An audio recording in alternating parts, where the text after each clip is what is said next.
3 horrifying workplace incidents, each progressively getting more worse than the one previously. Sitting at number 1, we have a pressure test on steel pipe gone wrong. The company at hand, Tubular Services, is pressure testing a roughly 40-foot long section of steel pipe. The way this works is they will plug one end of the pipe, and on the other end there will be a series of valves connected to a hydrostatic pump.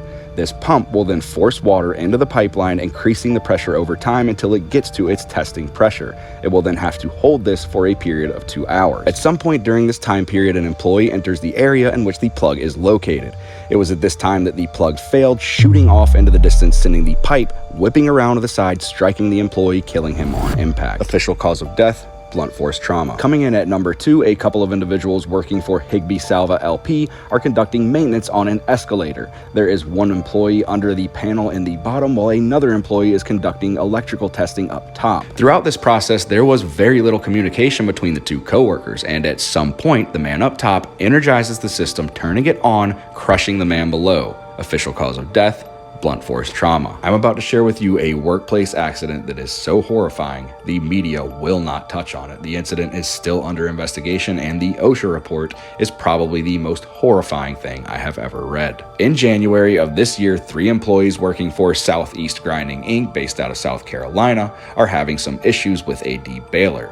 Essentially, these machines will take in these big bales of plastic bottles onto this conveyor belt and feed them through an initial set of blades, busting the bale open and sorting the bottles out into pieces in which they can further be processed down the line. This initial set of blades, known as declumpers, are what have become jammed. At some point during this process, after about 15 to 20 minutes of trying to fix it, employees 1 and 2 engage the system, while number 3 is standing right on the outside of these blades.